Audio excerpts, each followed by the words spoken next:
91 Псалом, я считаю 13 стиха по 16. 13 стиха по 16. Я проповедую сегодня, и я буду продолжать эту проповедь в воскресенье. Я проповедую на теме «Не завидуй злодею», или как можно сказать. Не завидуй злодею. Правильно? Не завидуй злодею. Хороший урок. 91 Псалом. Вы знаете, я вчера был в Харьковской церкви. Там чудесная церковь. Если вы живете на Харьковском массиве, вы не ходите туда, и много чего теряете. И вчера мне говорил, Бог мне говорит, что кто-то, у кого-то есть рана какая-то впереди ноги, вот что-то подобное. И опять здесь что-то подобное Бог опять показывает. Если это у вас рана в ногах, пожалуйста, положите руку на него и говорите: Господь, исцели меня. Просто возьмите ваше исцеление во имя Иисуса Христа. А также другой человек, у кого тоже либо повреждение, или удар, или что-то такое у вас в правой руке. Вот это указательный палец со стороны указательного пальца, либо вы поломали, либо вы повреждение получили какое-то.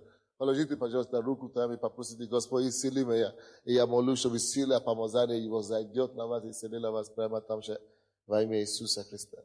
И, конечно, все наши женщины, у кого какие-то проблемы, просто возьмите ваше исцеление верой во имя Иисуса. Я считаю сегодня 13 стиха по 16 стихи. Аллилуйя. 13 стиха. Праведник цветет, да? Праведник цветет, как пальма. Вы, к сожалению, не знаете, что такое пальма, но я знаю, что такое пальма. Пальма — единственное дерево, или как дерево, которое процветает независимо от природы, от погоды. Засуха или изобилие дождей. Засуха процветает. Пальма процветает. Его листы, вы знаете, что листы другие деревья, они вянут во время разных, но в зависимости от сезона или от природы, от времени года, но пальма не вянет никогда. Вы представляете себе? Это интересно, правда? Библия говорит, что праведник. Давайте посмотрим еще раз. Праведник цветет, как пальма. Возвещается, подобно кедру на Ливане. Насажденный в доме Господнем. Насажденный в доме Господнем — это значит праведники. Потому что если ты праведник, ты не можешь быть праведником, если ты ходишь в церковь только раз в году или раз в месяц. Ты никакой не праведник, ты настоящий грешник. Понимаешь? Если ты ходишь в церковь только раз в месяц, ты не праведник. Праведник насажден в доме Господнем. Он насажден там. Когда он пропускает даже одно служение, ему больно так, он не хочет. Ему так ужасно, жутко плохо. Потому что он праведный, он уже с Богом бить, знаете. Он уже просто, он ищет правду. Вот что. Поэтому и говорит здесь, праведник, насажденный в доме Господнем, они цветут во дворах Бога нашего.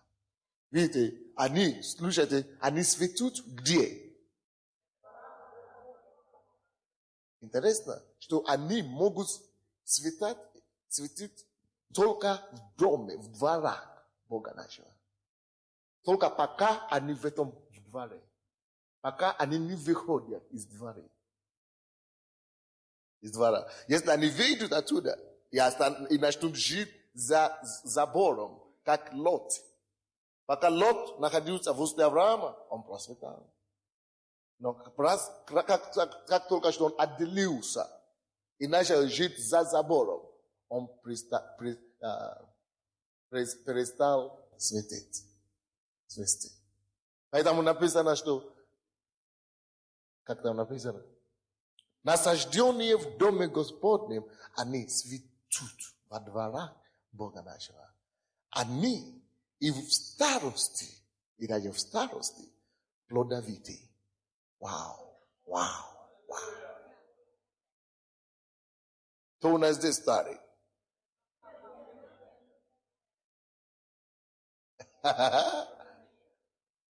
Я еще чтобы вы отняли тот крест, который вы положили на себя.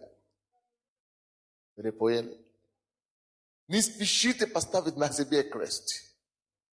Если вы старый, Библия говорит, если старый праведник, если он праведник, даже в старости, он будет плодовитый. Так что лучше быть с Богом, чем без Него. Лучше быть с Ним, и тогда у тебя надежда и гарантия на то, что ты можешь продолжать светить и процветать. И принести плода до конца твоей жизни. Ты можешь не выйти на пенсию с Богом. Ты можешь просто работать для Господа, служить Ему всю жизнь. И в старости плодовитый, сочнее и свежий. Вау. Чтобы возвещать, что праведный Господь, твердыня моя, и нет неправды в нем. Праведный Господь, твердыня моя. А он, твердыня твоя? Да, легко сказать, а мы хором. Ты посмотри свою жизнь, исследуй твое сердце. На самом деле ли он твои твердыня? Ходишь ли ты с ним? Разговариваешь ли ты с ним? Живешь ли ты с ним? Двигаешь ли ты им? Апостолы говорили, что им мы живем, им мы двигаемся, и им мы существуем. Вот только тогда, только такие есть праведники. Написано, они будут в старости плодовиты, сочны и свежие, чтобы возвещать, что праведный Господь, потому что праведник всегда возвещает о Боге. Чтобы возвещать. Вот почему Бог его охраняет. Вот почему Господь наблюдает за ним. Вот почему Господь не дает ему стареть. Потому что, он возвещает о Боге постоянно. Он говорит, он свидетельствует, короче. Он несет слово о Господе. Потому что на самом деле, если Бог изменит твою жизнь, и Бог действительно реально в твоей жизни, то обязательно ты кому-то скажешь об этом. Если Бог тебя исцелил, допустим, освободил, или что-то ценное сделал для тебя, ты будешь говорить об этом. Вот праведники все говорят о чудесных делах Божьих. Все праведники возвещают, чтобы возвещать, что праведный Господь. Твердыня моя, и нет неправды в нем. Конечно, вы знаете, что наше время уже пришло к концу. Как хотелось проповедовать сегодня. Вы знаете. Но я проповедую сегодня о другой теме. Вы знаете, о каком? Как я сказал, не завидуй злодеям. Почему я начал с праведника? Потому что это большая привилегия быть праведником во Христе Иисусе. Но для Бога, я вам скажу, для Бога есть только две категории людей в этом мире. Только два человека живут в этом мире для Бога. Знаете, какие они? Нечестивый и праведник. Грешник и святой. Ты подумай, какой ты из них? Ты говоришь, хотя я уже спасен, я принял Иисуса Христа, я говорю на иных языках, но я, конечно, не могу себя назвать святым или праведником. Конечно, это если ты себя называешь. Но Бог-то называет нас так. С кем ты согласишься? С Богом или с своим разумом? Или своим чувством? Так что для Бога есть только две категории людей. Все люди, которые омыты кровью Иисуса, все люди, которые однажды пришли к Иисусу и отдали свою жизнь, признали себя грешником, смирились под крепкую руку Божью, покаялись, раскаялись во всех своих грехах и действительно приняли Иисуса в свое сердце, своим Господом и Спасителем, и живут по настоящее время с Ним. Живут с Ним. Не жили с Ним.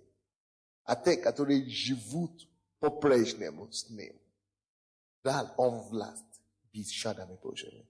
И таких он называет праведниками. Он говорит, что они оправдание их от меня, говорит Господь. Оправдание их от Бога. Поэтому они праведные. Кровь Иисуса омыл таких людей от всех своих грехов, вот почему они праведные. Потому что никакой человек, если он не prashon Isusa. Este on ni amit krovi Isusa. Este on ni prinyal Isusa своем сердце, то он не может быть праведником. Вы знаете почему? Потому что сам человек, какой бы он ни был хороший, и перед Богом он все еще грязный и вообще очень грязный и грешный.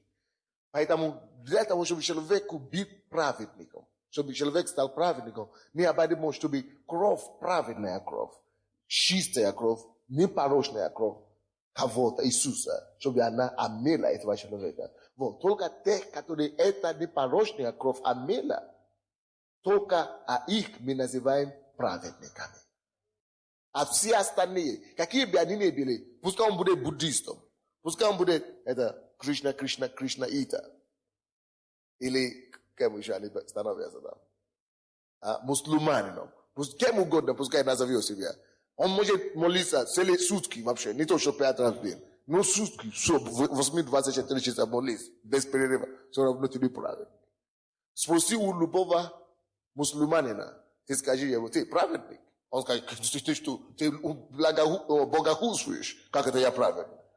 Это никто не может быть праведник. Спроси у любого мусульманина. Даже у самого айатолла, который там, самый большой в Иране, спроси у него. Что ты праведник? Он скажет тебе, что никто не может быть праведник, что Мессия грешник. Так оно и есть. Потому что если человек не принял Иисуса и не освящен кровью Иисуса, какой бы он ни был религиозным, он все равно не праведник. Он все равно такой же грешный. Он даже спроси у этих имамов и эти мусульманов или эти буддистов, эти, как это у них, буддисты, которые медитацию большие делают, как гуру. Спроси у этих гуру, что ты праведник, они скажут тебе, ты что? Я поэтому делаю медитацию каждый день, чтобы от тебя милость какую-то заслужить. Ты спроси у любого мусульманина, ты праведник, он говорит, ты что? Поэтому я и молюсь каждый день, может быть, Бог презрит на меня и сочтет меня достойным этим спасением. То есть они даже еще не уверены о спасении до сегодняшнего дня. Зачем тогда мучить себя? Если ты не уверен, что ты даже в конце концов спасешься, зачем тогда с голову и ломать на пол и тому подобное? И медитацию уйти от мира. Зачем тогда мучить себя-то? Но у нас же чуть-чуть это хватит больше, чем того. Лучше я буду гулять, чем я буду мучиться, не зная, что я буду спасен. Тогда зачем вообще тратить энергию? Аминь. Но мы с вами, Библия говорит, если ты даже хоть раз покаялся во всех своих грехах и держался с Богом, и что Бог уже не смотрит на твою праведность. Бог начинает теперь смотреть на праведность того человека, именем которым ты пришел к нему. Именем Иисуса. То есть кровью, которая очистила и тебя, омела тебя. Поэтому быть религиозным, это не то же самое, что быть спасенным. Вы слышите? Быть религиозным отличается от быть спасенным. Слишком много религиозных людей в этом мире, даже христиане. Я сам 19 лет я ходил в церковь каждое воскресенье. Я пел в церковной хоре. Я был очень религиозным. Я ставил свечки сколько угодно. Родители всегда давали деньги на свечки. На еде нету, но на свечки найдется. Религиозный. Но никто из нас не был спасен. Откуда я знаю? Потому что мы жили, как и другие, которые никогда не ходили в церковь. Не было разницы. Мы гуляли, как и все. Мы грешили, как и все. Но когда я познакомился с Богом, я пришел в такую живую Богу, я вообще думал, что я в другую планету какую-то попал. Оказывается, что можно здесь жить Богом на земле. Оказывается, что можно быть праведником. Мечта сбылась. Поэтому выбери, не быть религиозником. Это никому не дает ничего. Ты только мучишь себе.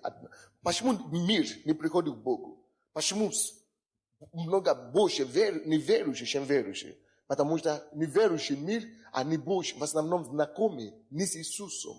Они не знакомы с Богом, они знакомы с христианской религией. Они не знакомы с Христом, они только знакомы с религией. Они же знают, что религия ни к чему, что религия не спасает. Вот почему они плюют на церковь, на христиан. Потому что они отождествляют христианство с религией. О, ты должен быть какой-то бедный, смиренный, темный. И какой-то черным палатком или как это, платком. То ты должен быть какой-то вообще трагический по жизни. Ты должен быть, такой, извините. Чтобы быть христианином, религия говорит, что ты вычеркиваешь свою жизнь. Это неправда. Иисус пришел, чтобы тебе дать жизнь. Поэтому быть религиозным, это не значит быть пассионным. Есть разница. А исполнять какие-то религиозные обряды, это еще не значит быть пассионным. Поэтому для Бога существует только две категории людей. Какое? Нечестивые и праведники. Мы с вами, если вы, может быть, вы здесь первый раз, вы можете так просто стать праведником, так просто принять Иисуса, так просто быть очищенным, так просто быть омытым своей кровью Иисуса, так просто стать праведником. Для этого нужно просто делать шаг в своем сердце, принять решение, перешагнуть из царства тьмы в царство света. Просто принять сначала решение, что Господь, я хочу Тебя познать. Иисус, я хочу Тебя служить. И когда вы принимаете это решение, просто каким образом, что нужно делать? Просто покаяться в своих грехах, раскаяться во всех своих грехах и дать Ему честное слово, что Иисус, войди в мое сердце, и я Тебя буду служить. Тут же, если Он видит, потому что Он не смотрит на уста или на слова, которые ты говоришь, Он смотрит на твое сердце, насколько ты искренний, когда ты это говоришь. Если Он видит, что ты искренний, Он входит. Он ощущает тебя в духовном мире. И сразу ты почувствуешь это. Ты будешь знать, что что-то произошло. Не обязательно ты почувствуешь, но внутри ты знаешь, что что-то произошло. Я прощен, я ощущен. Ты становишься ликующим верующим, таким, радостным таким христианином. Это называется радость спасения. Приходит в твое сердце. А потом, конечно, пойдет такая масса, такая длительный период пустыни. Когда дьявол будет по-всячески бить тебе, чтобы как-то тебя отнять. Он же понимает, что он теряет тебя. Он же понимает, что если ты удержишься с Богом, он больше никакой контроль не будет иметь над тобой. Поэтому он начнет тебя бить по-всякому. Он начнет, и друзей начнет направлять против тебя. Чтобы тебя отнять обратно, чтобы из праведника свалить тебя на пол, чтобы опять стать грешником и беззаконником. Это называется пустыня. Это норма такая. Потому что бывает, это нормально, потому что ты все равно, если ты видишь, если ты будешь держаться за Иисусом, Он выведет тебя из пустыни, а Он приведет тебя в обетованную землю. Где ты будешь жить, просто жить побеждая. Все разные враги будут выходить на тебя, но ты будешь просто словом уст твоих просто не сложить их. Будешь просто одержать одну победу за другую. Интересная жизнь. Будут вызовы, но ты будешь знать, что все равно всегда мы побеждаем в нем. Аминь. Вот. Поэтому перед Богом есть только две категории людей. Это праведники и нечестивые. Now, я говорю о вам, аминь. Я говорю, что мы проповедуем сегодня на теме не завидуй злодею, не завидуй их, не стоит. Я вам докажу. Не стоит, абсолютно не стоит. Трата времени. Почему очень я говорю об этом? Потому что часто можно было посмотреть на мир вне церкви и видеть очень много людей, которые у них все получается. Может быть, они грабят, может быть, они убивают, может быть, они обманывают. Но не важно, как они получают свои ресурсы или свои имущества или деньги. Но очень часто мы не смотрим на то, как они получают. Мы только смотрим на то, что у них есть. И плод, мир, дьявол начинает тебе говорить, посмотри, ты такой тупой, ты ходишь в эту церковь, тебе говорят, зачем тебе, ты тоже иди. Завидуй. Но не стоит. Я открою только одно место Писания сегодня. Потому что у меня нет времени. Вы знаете, проповедь моя должна была закончить, когда прославление закончилось. Но я открою еще одно место Писания. Мы посмотрим с вами, и я закончу. И я продолжу в воскресенье. Откройте тоже Псалом 36. 36 Псалом. 7 стиха по 19. 36 Псалом, 7 стиха. 36 Псалом, 7 стиха. И ниже. Вы нашли? Написано: покорись Господу и надейся на Него. Кому говорится? Праведнику. Вы знаете, только праведнику возможно покориться Господу. Вы не понимаете, что такое покориться Господу. Если вы понимаете, вы знаете, что только праведник может такое делать. Допустим, Господь говорит, Господь Иисус говорит: если кто тебя ударит по одной щеку, поверни и дай ему вторую. Ты думаешь, что кто-нибудь в миру с нормальным таким головой сможет такое делать никогда? Конечно, нет. Вот, эта инструкция, допустим, обращена к человеку возрожденному, который знает своего Бога. Потому что, чтобы тебя ударили по одной щеку и дать другую, тебе надо быть сверхъестественным человеком, сверхнорма, сверхчеловечен. Именно это есть ту природу, которую Бог вложил в нас, когда мы приняли Иисуса. И с одной стороны, мы тоже понимаем, что если меня ударят, так, и я делаю так, чтобы поставить другую щеку, не приходится отступить назад и дать ему. В то время, пока я отступаю назад, это значит, я даю Богу время и возможность. Я ухожу с пути, чтобы Бог ему дал за меня. Не поняли? Допустим, ты стоишь, он дает тебе бас, ты говоришь: хорошо, Бог, вступишь. Потому что я знаю, что он же со мной все время. Но если я сам буду, ты говоришь: не, когда я мешаю, ему мешаться. Мудрость Божья. Аминь. Короче, только праведник может покориться Господу. Покорись Господу и надейся на Него. Убили тебя, ограбили тебя, давайте будем повиноваться Ему. И надейся, что Он может помочь мне. Он может избавить меня. Вместо чтобы идти побежать к дьяволу за помощью, Бог может мне помочь. Надейся на Него, не ревнуй, слушайте, не ревнуй успевающему в пути своем, человеку лукавствующему. Не ревнуй человеку лукавствующему, хотя и просветает в пути своем. Хотя и просветает. Но если он лукавый человек, не ревнуй его. Но покорись Господу. Дальше. 8 стих. Перестань гневаться и оставь ярость. Не ревнуй до того, чтобы делать зло.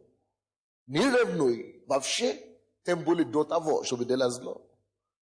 Ибо делающий зло истребятся. Видите, почему вам нельзя ревновать человеку, который просветает, делая зло? Потому что конце концов, слушайте меня, да? Конце концов, рано или поздно написано. Посмотри. Ибо делающий зло истребятся. Сколько бы денег не имели, сколько бы успехов не имели, не важно. Написано уже, что истребятся, что значит истребятся. Если дьявол их не истребит, Бог их истребит. Написано, потому что ни одно йота из написанного слова не уйдет или пройдет без неисполненной. Если они, даже если они, как бы они не успевали без Бога, пренебрегая Бога или делая зло, о Год, не стоит ревновать таким людям, потому что когда суд Божий зайдет на них, тебе жалко будет за них. Ты будешь сожалеть их. Тебе жалко станет за них. Поэтому не ревнуй делающему зло. Не ревнуй абсолютно, вообще. Просто закрой твои глаза и иди твоим путем. Ибо делающий зло истребятся. Уповающий же на Господа, хотя он может быть ничего не имеет, No jest no upovaj na Gospoda. Upował się na Gospoda, naśledując zemlę. I говорите, я знаю много людей, которые уповали на Господа, но они умерли в нищете. Во-первых, это две причины может быть. Во-первых, может потому что они не знали Слова Божие, и они не стояли на Слово. Не требовали это на себе. Во-вторых, это может быть потому что ты не знаешь концовку их истории. Что я имею в виду? Человек может служить Господу и умереть в тюрьме, или в гонении, или умереть, бедным, но посмотри, что будет со его внуками. Бог в обиду никого не оставит никогда. Бог оправдывает себя. Посмотри, его поколение, даже после того, как он уже умер, Бог поднимет и оправдает его поколение, его потомство. Его праведность. Бог есть Бог, воздающий от поколения в поколение, до 10 поколений. Бог воздаст все равно за праведность этого. Может быть, даже они не будут верующие. Может быть, они даже не верующие. Но за то, что их предка или кто-то служил Богу, даже не будучи не верующими, Бог все равно будет благословлять. Потому что со стороны Бога он обязан быть верным. У него нет выбора, чем быть верным. Он должен быть верным. Потому что он сказал, он исполняет. Поэтому вы видите очень многие семьи, такие известные семьи в России, здесь, которые даже они не грабят, не делают зло. Здесь, сейчас, даже многие люди, которые процветают. Допустим, евреи. Евреи неверующие люди. Большинство своем, массом своем, Бог благословляет их. Они не просят на улице ничего. Они не становятся попрошайками. Никогда. Это, например, не только евреи. Допустим, посмотрите, ключевые, хорошие, благородные семьи сейчас, которые сейчас имеют бизнес или имеют прорыв бизнеса в каком-то сейчас, да? А те они верующие, а те, может быть, они, что-то делают. Посмотрите через их предки. Посмотрите, вы увидите, что где-то, когда-то, кто-то из его предков, даже они не знают об этом. Мы через 10 поколений, 5 поколений, 6 поколений, 4 поколения назад служили Богу. Посмотрите, если мы возьмем книги сейчас, людей, которые в Царской Руси построили эти храмы. Вы знаете, были тогда люди благородные, которые строили храм для Бога, да? Строили храм, поклонились Богу, давали деньги, жертвовали деньги, да? Если посмотреть их имена и предков сейчас, вы обязательно найдете, что их детей либо где-то на Западе процветают, либо здесь поднялись. В основном в их массе Бог вывел их во время революции и спас их от этого атеистического прошлого. Или даже если они были здесь, они были под защитой, невидимой защитой Божьей. Бог всегда праведен. Поэтому то, что написано здесь, что праведнику, что наследию землю, это абсолютно верно. Абсолютно верно. Бог знает, как это делать. Может быть, мы не знаем, но Он знает, как это делать. Так, читайте дальше. 10 стих. Еще немного, и не станет нечестивого. Это повторяет то, что мы говорили. Еще немного, и не станет нечестивого. Посмотришь на его место, и нечего. Посмотришь на его место, и нечего. Now, братья и сестры, посмотрите со мной на свою историю, за свою жизнь. Вы, за этот период, когда вы живете, посмотрите сзади, назад. Видели ли какие-то великих людей, нечестивые, которые имели все? Посмотрите на их место сейчас. Я помню, когда я приехал в Киев, тогда все говорили об одной компании, которая называется Меркурий или Меркурий, или как. Меркурий. Все давали какие-то там чеки или вложили деньги туда и туда. И я слышал, это фау или фу, или как его. Юфа. А потом однажды я смотрю по телевизору, его интервью берут у него. Он тоже еврей, но он нечестивый. Посмотри на их место сейчас. Ты не найдешь его там. Где он сейчас? Нету его. Посмотри назад, Сталин. Посмотри на его место сейчас. Ты его найдешь? Нет. Посмотри на Ленина. Даже предков нет. Бог не позволил нечестивому даже иметь предков. Потомков. Нет. У Сталина есть потомки. Они все алкоголики. Это женщина, которая 10 мужей у нее живет. И она пьет. Когда я видел документальный фильм, я плакал. Что как люди могут опуститься до такого. На квартире она показывала ее на квартире и дочери Брежнева тоже. Показывала по телевизору. Пьяная.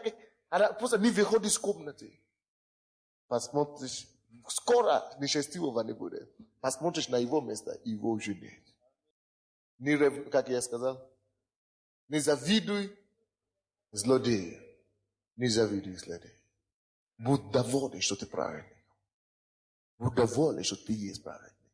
Будь доволен и славь Господа, что ты служишь и Ему, и что ты живешь по Слову. Это великое достояние, я тебе скажу. Это великое достояние. Просто быть довольным. Это написано где-то там, 1 послание Тимофею 6 глава, что это великое приобретение. Быть довольным и как там? Давайте откроем. Да, это великое приобретение быть благочестивым и довольным.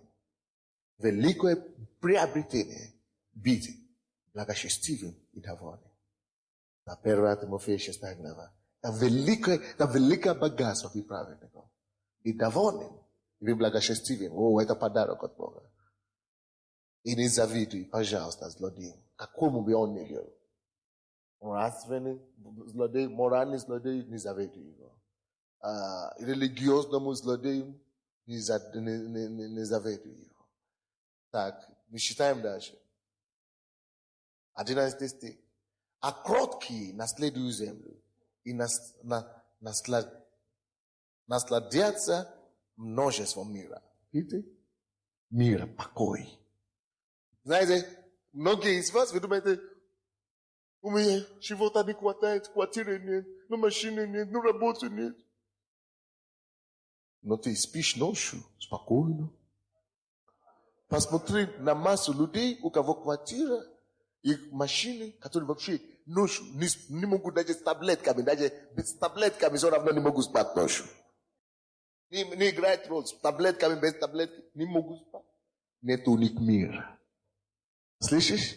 Нет мира у нечестивого. Ты можешь быть у себя, ты можешь ходить нормально, войти в автобус и нормально жить. И нормально просто ничего не волнует, ты не переживаешь, ты не пытаешься закончить. А есть миллионеры, которые не могут, не то что закрыть глаза, не могут иметь спокойные. Ни день, ни ночью.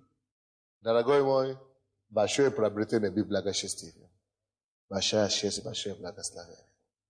Не ревнуй, злодей. Не ревнуй.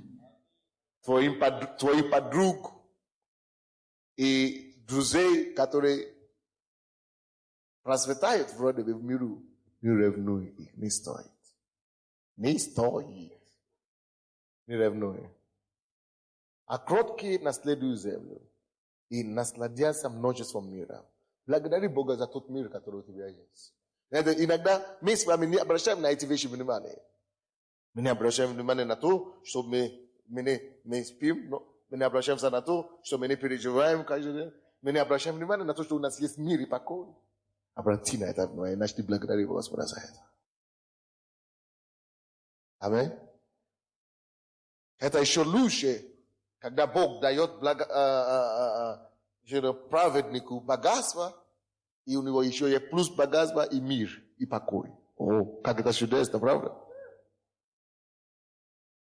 12 стих. Нечестивый злоумышляет против праведника и скрежещет на него зубами своими. Господь же посмеивается над ними. Господь же посмеивается. Оказывается, что Бог смеется над ними, ибо видят, что приходит день его. Я считал, когда я был в университете, я забыл, как его фамилия. Я же не забываю эти фамилии, я забыл, как его звали.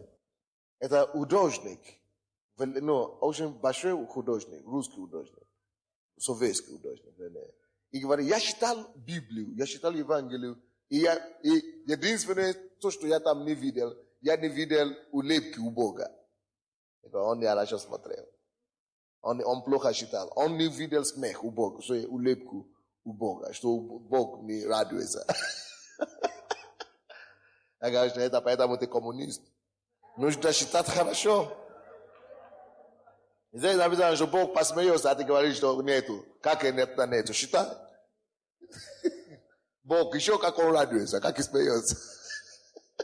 Особенно он радуется, когда нечестивый скрежет зубов на праведников. И он говорит, я тебе сейчас делай, что хочешь, хорошо? Потом посмотрим, кто смеется последний. А тот, кто смеется последний, всегда, конечно, лучше смеется. Так что свяжи зубов хорошо, пока все не вижу еще оттуда. Потом еще тебя направят в ад. Спокойно. Братья и сестры, если кто-то из нечестивых на вас, шумят и так далее, возьми это слово и говорит, Господь, я смеюсь над этим человеком, я смеюсь над их угрозой, я смеюсь над их, во имя Иисуса Христа, потому что ты смеешься, и ты посрамишь их, и их не будет. Я посмотрю, и их не будет на их месте. Возьми слово Божие, и возьми это как на вооружение. Ты слышишь? Возьми это на вооружение и говорит, Господь, ты сказал, что праведник наследует землю. Господь, почему у меня ничего нет? Ты сказал, праведник наследует землю. Я у тебя праведник. Ты омыл меня кровью Иисуса. Поэтому я требую, я молюсь, Господь, дай мне, Господь, и ресурсы, и финансы, и материальные изобилия. Господь, во имя Иисуса, я праведник, я претендую на то, что мне принадлежит. И дьявол, ты не можешь это собрать у меня, ты не можешь остановить у меня, чтобы брать то, что мне принадлежит. Поэтому я связываю тебя, я разрушаю всякие твои сопротивления, всякие твои преграды, и я беру то, что мне принадлежит. Я наследую эту землю. Мои предки наследуют, мои потомки наследуют Украину. Мы наследуем богатство этой земли. Это нам принадлежит. Во имя Иисуса я беру веру. И все. Вот так нужно поступать. Когда ты видишь, что ты относишься к тебе в слово «возьми», не просто считай, написано, слава Богу, радуйся. Радоваться это одно, это совсем другое, когда ты возьмешь. Не поняли? Радуйся, конечно, об этом, как сейчас мы радуемся. Но еще интереснее воспользоваться. Это же написано для нас с вами. Аминь. Возьми слово, бери Библию и считай, не просто как роман очередной. Но сколько хватит романов читать-то? Их куча в миру. А это же книга книг. Возьми и влаживай это в свою жизнь. Влаживай это, реализуй это в твоей жизни твоих детей и потомков. Так, 14 стих. Нечестивые обнажают меч и натягивают лук свой, чтобы не сложить бедного и нищего, чтобы пронзить идущего прямым путем, это нас с вами, так правильно? Меч их войдет в их же сердце, и луки их сокрушатся. Когда у тебя есть какие ситуации, когда кто-то идет против тебя, просто возьми слово Божье, говори, Господь, ты сказал, Псалом 36, 15, 14, 15 стих, что меч их войдет в их же сердце. Ты говоришь, нет, это не по любви, я не хочу. Дорогой, ты не любишь больше, чем Бога. Бог любит больше, чем тебя. Но Он написал это. Что яму, которую они закопали за тебя, они сами туда попадут. Зачем тогда они закопали за тебя яму? Вот их меч войдет в их сердце, и луки их сокрушатся. Мало je u pravednika, slušajte тут. Мало je у праведника лучше богатства многих нечестивых. Малой, который есть у этого праведника, лучше за много, которые есть у нечестивых. Дорогой, будь доволен тем, что у тебя есть. Вы слушаете меня? Будь доволен тем, что у тебя есть. Будь доволен. И благодари Господа. Даже если у тебя только это сухари, дорогой, слушайте, если у тебя только сухари остались на 3 дня, у тебя еще 3 ребенка есть. Ты говоришь, Господь, вот только сухари остались, даже хлеба не на что купить. Господь, я благодарю тебя за это. Потому что даже если написано, что даже если только это сухари у тебя осталось, это лучше, чем тот миллион, который есть у нечестивого. Потому что, я тебе покажу почему. Потому что тот миллион, который у нечестивого есть, дьявол потихонечку соберет все, у него соберет. И не оставит просто так. Потому что он служит нечестивый, любой нечестивый служит дьяволу. А дьявол, он даст зарплату свою. Он даст награду. Бог тоже дает награду. Но дьявол обязательно даст награду, зарплату. Если ты служишь дьяволу, он тебя заплатит. Если ты служишь Богу, Бог тебя заплатит. И что дьявол делает? Библия говорит, дьявол приходит, чтобы украсть, убить. А потом и погубить. Он сначала отберет это, потому что ты нечестивый. Ты у него, его территории, ты под ним. Он соберет сначала все это. Ты останешься ни с чем, а потом он даст тебе вот такую награду, такую зарплату. Либо он тебя наградит этим бандитам, чтобы они бегали за тобой, чтобы, рэкет, чтобы они бегали за тобой, что тебя убьют, чтобы ты даже не можешь спать дома с твоей семьей. Не то, что у тебя ничего уже не осталось, еще это ладно, что еще тебе ищут. Тебе даже приходится убежать своего города. Как его зарплата. Либо так, это всегда в настоящее время 3 зарплаты есть у дьявола. Либо он вот так тебя возьмет, а потом поставит тебя под милицейскими бандитами милицейскими. То есть рэкет, чтобы они тебя замучили вообще. Либо он отберет все у тебя, а потом он тебя сделает должником на всю жизнь. Чтобы ты, сколько ты не живешь, чтобы ты только оплачивал долги. Амин? Это второй путь, который дьявол делает. Как он награждает своих людей. Третий путь, либо он тебя отберет все у тебя, а потом превратит тебя вообще в алкоголика или наркомана, какого-то ненужного. Ты только запилишь, уже ничего не соображаешь. Это человек, который... Много людей вчера еще имели много денег, сегодня они уже алкоголики. Запили, потому что уже не могли выдержать. Или вообще какой-то инфаркт тебя наградил. Или какой-то вообще приступ какой-то. Больным, постель лежишь. Видите, что делается? Поэтому написано, что малое праведника лучше богатства нечестивых. Потому что богатство нечестивых коннект его, ты еще не знаешь, какой будет его коннект. Понимаете? Потому что любой день дьявол может прийти и зажрать его. По-страшному. Поэтому малое праведника лучше. Гораздо лучше. Поэтому даже если у тебя малое, благодарю Господа за него. Но, братья, Бог не хочет, чтобы мы только имели малое. Давайте будем читать дальше. Бог хочет, чтобы мы наследовали землю. Это его программа максимум за нас. Поэтому, если ты имеешь минимум пока, двигайся дальше. Проси его дальше. У него прогрессивный порядок. Или не арифметический, а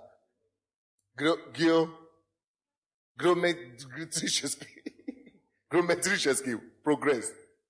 Он имеет больше для тебя. Сколько бы у тебя не было сегодня, у Бога есть что-то больше для тебя.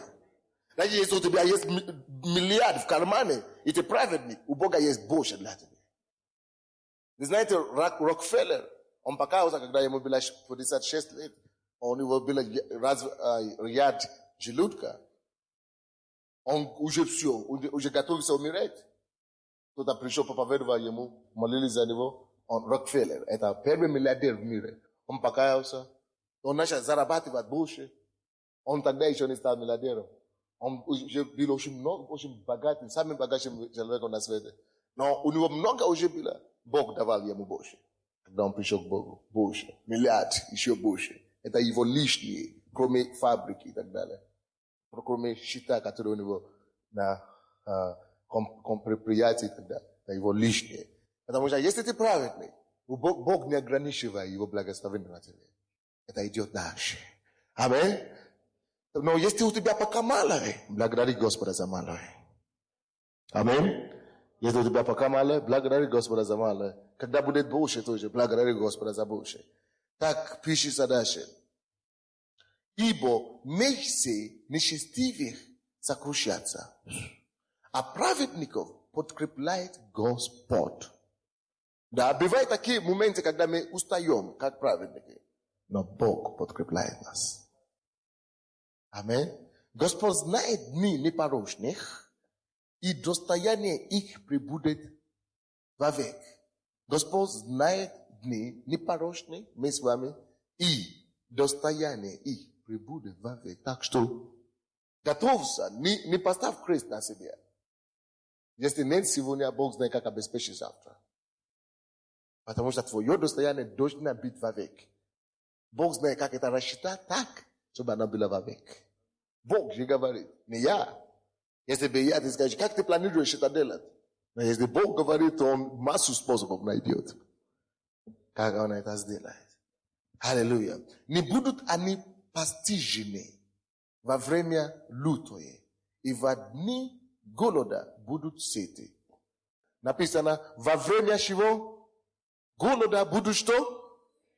Сети. Поднимись свои руки, говори, Господь, экономика Украины плохая, это время голода в Украине сейчас, это время плохой экономики, но я прошу, чтобы я был сытым. Ты сказал, праведные будут сыты во время голода. Праведные будут сыты. Господь, я прошу Тебя, напой меня, накорми меня, Господь.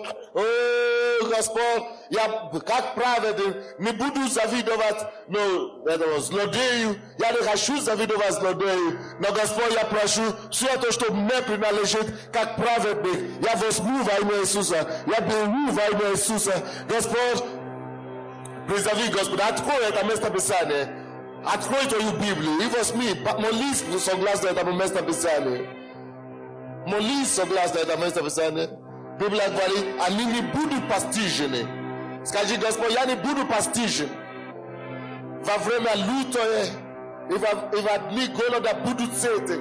Господь, я буду сыты. Я спрашиваю у Тебя, я беру у Тебя, Господь, достатка. Я беру у Тебя изобилие. Я беру у Тебя, Господь, излияние Твоей благодати, излияние благословения, Господь, излияние материальное и финансовое процветание во имя Иисуса Христа. Я буду сыты во время люти и во время недостатки, во время голода. Ты меня кормишь, Господь. Я беру у Тебя, Господь, это. Ты сказал, праведник наследует землю. Господь, я беру, Господь, наследство Твое, свое. Я буду наследовать землю. Молись, согласно этому месту Писания. Благодари Господа. Праведник светит, как пальма. Скажи, Господь, я хочу светить. Я хочу светить, как пальма. Я хочу светить, как пальма. Во время нужды и во время изобилия. О, Господь, помоги мне, чтобы я мог светить в присутствии моих врагов. Чтобы я мог светить в присутствии нечестивых. Господь, помоги мне. Молись, Бог. Молись Христу. Молись Христу. Написано, праведник возвышается. Праведник возвышается. Господь, возвышай меня. Возвышай меня, Господь. Я принимаю Твое возвышение. Библия говорит, что праведники светут.